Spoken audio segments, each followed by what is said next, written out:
Thank God for the people that help us in our brokenness. So, you know, I've forgotten my point now. I've got on my teeth. What was my point? The auditorium. Thank you. Just seeing whether somebody was listening. That man was. God bless you, mate.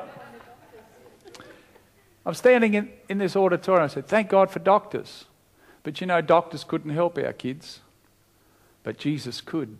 And my boy walked out, had the guitar there, and he was just a teenager, and him and Christy began to sing this song. The place just erupted, and everybody went crazy, and I thought, that's it. They're going to be healed. This is our miracle. I used to dream and hope and believe God.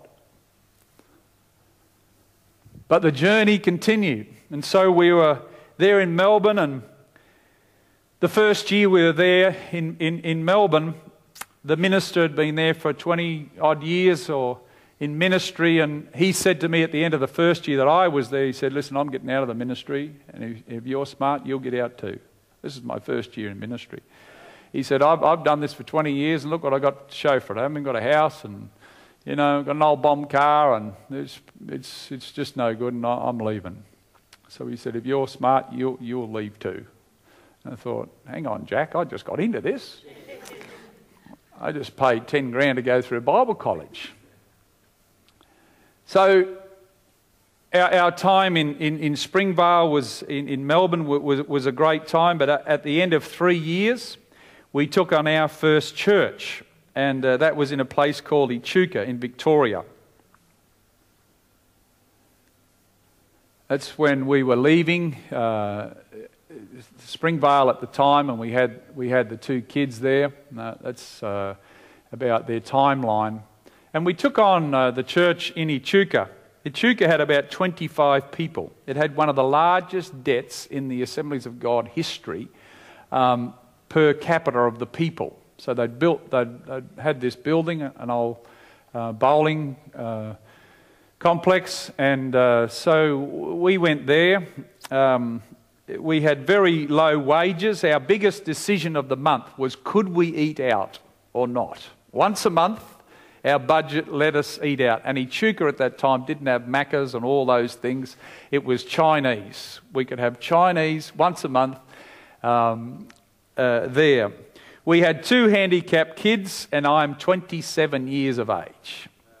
So life, I was either crazy or God was going to work and do something in our lives. And so Echuca, though, was a wonderful time, but it was quite challenging. In fact, one Easter time, Rhonda and I both found ourselves in the Mater Hospital down there, because Joshua began to just collapse. He just collapsed. His legs would go from underneath him, and also his sight was beginning to fade, and we were quite concerned about him. They said, oh, you need to rush him down here. And I said, it's Easter time, it's the most important time, you know, one of the most important times in the church's calendar. And they said, no, you've got to get that boy down to this hospital. And so we ended up in the hospital at Easter time, and they found that he had fluid on the brain, and so that was a challenging time, hydrocephalus, and they had to put a shunt into his head. I'll never forget it. We were sitting in the waiting room there, and there was another lady there, and she said, well, what are you doing here? And I said, well, our son's here, and he's got hydrocephalus, and they're going to have to put a shunt in. And she said, oh, yes, my boys had 3 of them. And we said, what do you mean? She said, oh, they keep blocking up. And we thought, oh, just to go through this once is enough, let alone to keep, having to do this.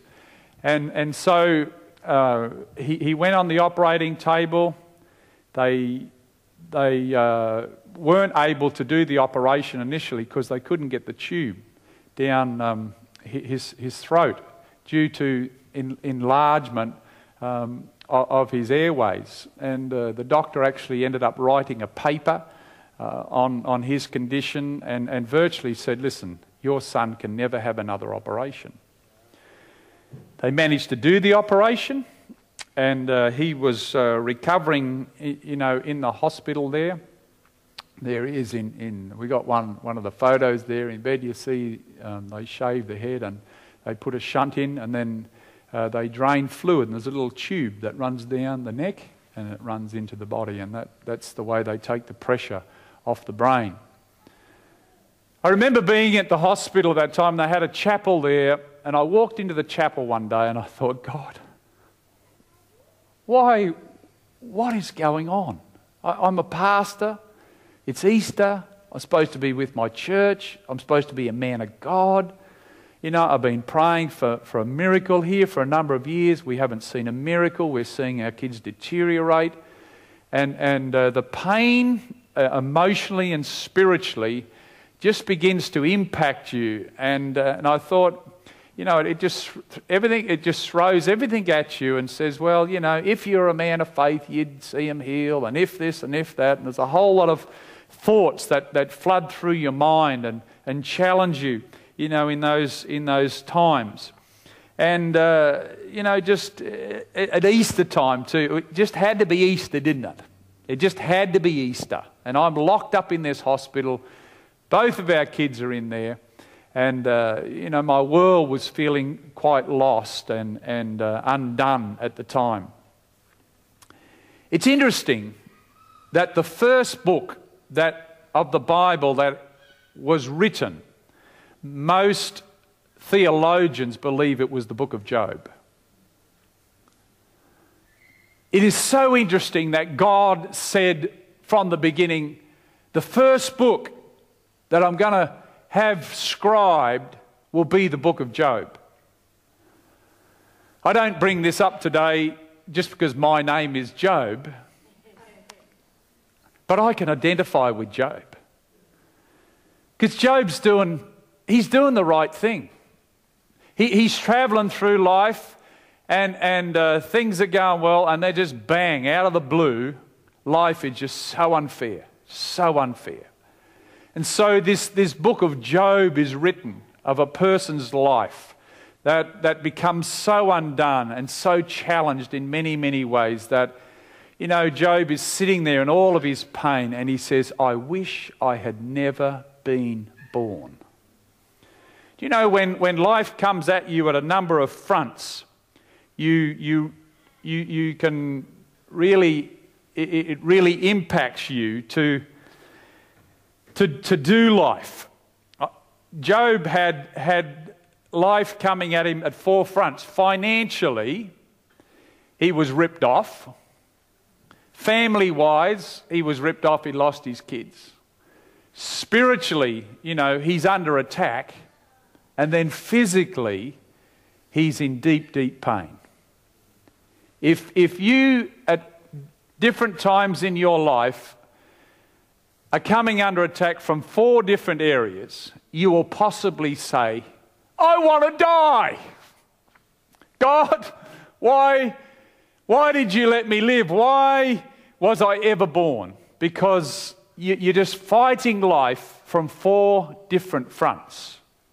If you ever find yourself in that situation, I just say to you, pray hard, hold on, and just try and eliminate some of those fronts as quickly as you can, because trying to fight four at a time is really huge. We didn't have the battle that Job had, but I tell you, it was pretty full on for us down there in Echuca. The 1 month the church couldn't afford to pay us. And so we went without salary for a month. We didn't get any money from the government. And so we lived on eggs. My father was a poultry farmer, and he just happened to bring all these eggs down. And so I had scrambled eggs, poached eggs, boiled eggs, every kind of egg. It was so exciting. You would have all been egg-static. And it was so exhilarating.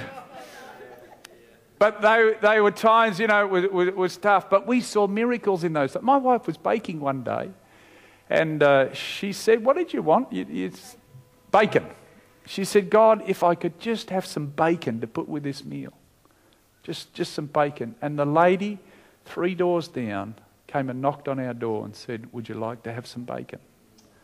You know, I find God in the tough times of life. far easier than the good times. I find myself, I come to know myself in the tough times rather than the good times. And you look back on you don't want to go through the tough times. But you find yourself and you find God in the tough times of life. And so, you know, for us, it was spiritually challenging. There was a numbness at times from the presence of God. You can be fighting stuff in your world and you can't feel God. You're just numb. You're spiritually numb. And nothing's changing. It's just all going downhill. And where's God? Well, He's just quiet. He's silent. You keep praying. Heaven doesn't answer. And it just goes on, but it gets worse. Emotionally, we were in pain with kids in the hospital. And, you know, when a father and a mother see their own kids dying before them and deteriorating, it's just so against the natural, because the natural thing is that the parents grow old and the kids bury the parents. And you see your kids, you know, rising up before you. And for anyone who has lost a child here today, you know, our hearts go out to you, because it's very painful. There's something about children. There's something about your own flesh and blood that is so challenging in it all. You know, I'd go into the hospitals and often see the mums there with the kids, and I'd say to the mums, "Where's the dad?" "Oh, he couldn't handle it." And I think it's 3 out of 4 in handicapped situations. The father will actually leave the situation, because it's tough emotionally. It's all about your identity. It's about your world. And so all that works on you. And so emotionally, you know, we cried a lot. You know, the Bible says God bottles our tears. Well, we reckon the swimming pool's full up there. You know, I cried so much my tear ducts dried up, you know, at the end. But it was challenging. And so we had spiritual numbness, emotional pain, financial pain. And then a fairly big one hit me, because I don't know, consciously, I didn't remember doing it, but it must have happened that I thought, I'm going to make a success out of the ministry. So I just ploughed myself into this first church. This was my first church. I had to prove that I could be a senior pastor. And so I just worked, and I'd come home and work. And this day I came home from work, and the car was in the garage, but the boot was up, and it was packed. And it had all of the suitcases and clothes and everything. And I thought, what's the boots packed for? So I went inside and I said, "Honey, what's the boot pack for?" And she said, "I am leaving you." Hello. She said, "I'm leaving you." And I said, "You're what?" She said, "I'm leaving you."